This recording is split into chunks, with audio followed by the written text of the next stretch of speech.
Salut à tous, alors je suis dans les Cornouailles, au sud-ouest de l'Angleterre, et donc je suis sur un petit chemin qui s'appelle South West Coast Path, qui est un chemin qui fait tout le tour des Cornouailles.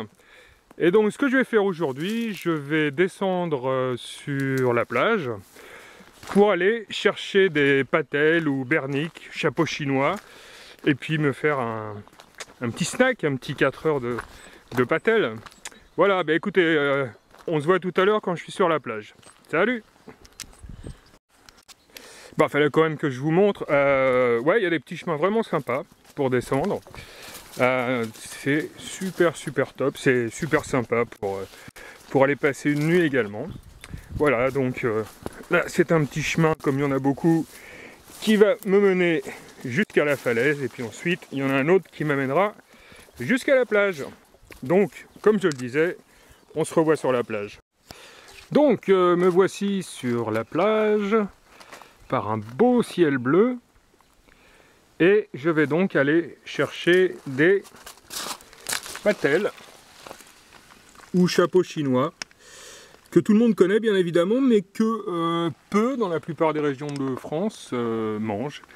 Et c'est très bon. Moi j'ai souvenir, il y a à peu près 40 ans, lorsque j'allais passer mes vacances en Bretagne, ma mère m'en faisait avec une petite persillade, c'était top. Bon, maintenant, le sujet du jour, c'est la nourriture, entre guillemets, en survie, ou plutôt bushcraft, ou dans la nature.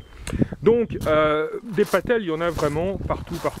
Par contre, bien qu'il y ait ici des marées, là, elle est plutôt basse, je vais quand même essayer d'aller les chercher sur des rochers qui sont vraiment recouverts d'eau régulièrement lors des marées. Donc je vais m'enfoncer un tout petit peu vers la mer pour une question de sécurité et de fraîcheur. Mais bon, comme je suis un peu paranoïaque. Donc je vous reprends au moment de la, entre guillemets, cueillette, ou plutôt devrais-je dire du décollage. Donc voilà les fameuses patelles. Alors, en fait il faut les surprendre. Bon, avant toute chose, en préambule, pardon, j'ai oublié, je suis surtout pas un expert en nourriture bushcraft survie. Donc, les patelles, j'en suis sûr, mais je suis loin d'être un expert. Alors voilà, donc en fait, les patelles sont sur les parois des rochers. Elles sont pas complètement plaquées lorsqu'elles sont au repos comme ça. Donc, il y a souvent un petit interstice. Ok, donc il faut essayer de la surprendre avant qu'elle se plaque, parce qu'une fois qu'elle est plaquée, c'est très difficile à décrocher. Voilà, donc là, hop, vous avez vu, là, elle est plaquée. Donc je l'ai in the baba en quelque sorte, quoi. On pourrait certainement la décoller, et encore non.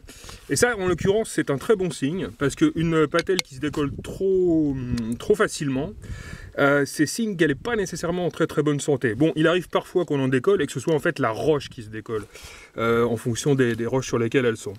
Donc là, voilà, en l'occurrence, celle-ci, elle m'a eu. Celle-ci, par contre, ouais, je la prendrai pas parce qu'elle est à moitié ouverte. Et voilà. Donc là, j'en ai une.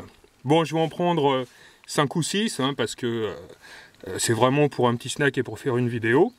Donc, hop, je vais en reprendre une.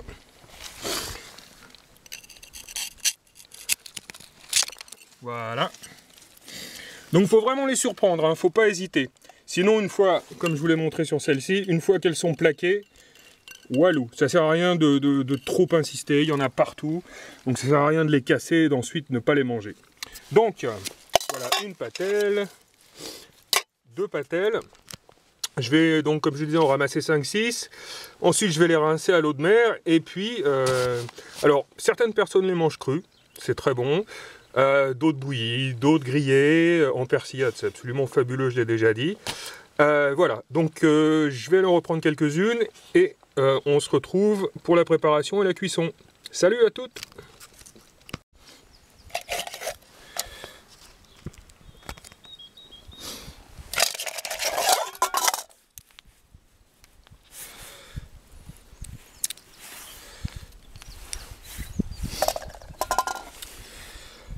Alors c'est un peu chaotique parce que je suis tout seul et j'ai qu'une main. Donc voilà, un couteau. Alors couteau de Frédéric Marchand, que j'ai depuis quelques années maintenant et qui a absolument tout vécu un vrai démon de pneus, fabuleux travail de Fred, petite parenthèse.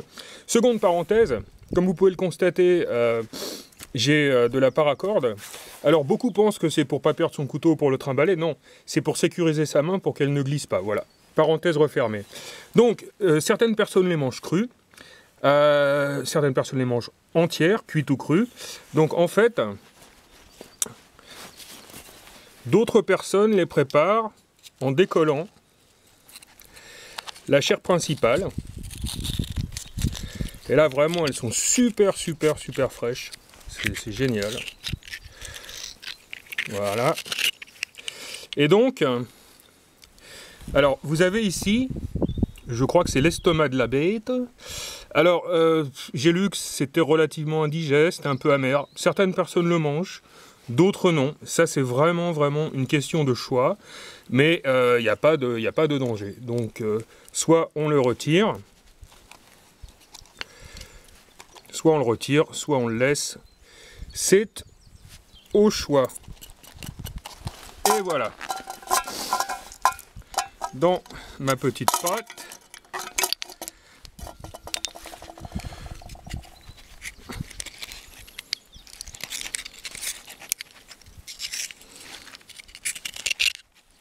C'est moins dangereux que les huîtres, hein. C'est beaucoup moins dangereux que les huîtres. Et moi personnellement, je trouve ça très bon. Voilà. Alors j'en profite pour vous montrer mon petit kit feu du moment. Alors, toujours avoir plusieurs possibilités pour faire du feu. Donc, allumettes de survie, du coton carbonisé, un briquet bien entendu, une fire steel bien entendu, ça c'est le grattoir pour les allumettes de survie, là j'ai de la jute et du papier oh merde, à la cire, enfin à cirer, voilà, de l'allume-feu non toxique et non chimique. Voilà, donc là, histoire de m'amuser, je vais utiliser mon briquet à piston Wilderness Solutions avec un petit peu d'étoile des jutes dans laquelle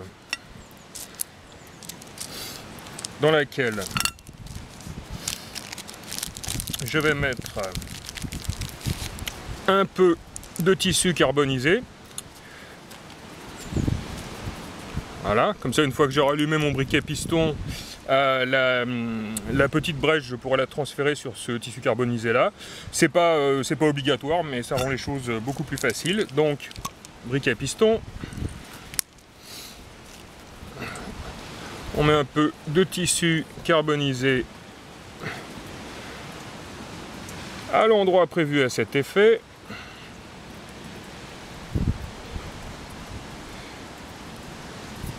Voilà. Alors normalement il marche du premier coup ce briquet à piston, mais on ne sait jamais, voyons voir.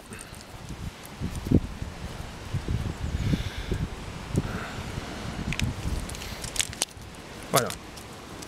Donc je transfère ma braise.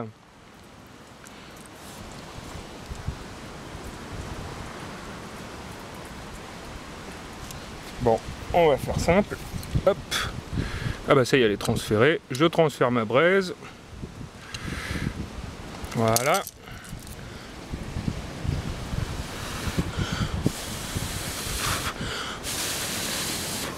Et voilà.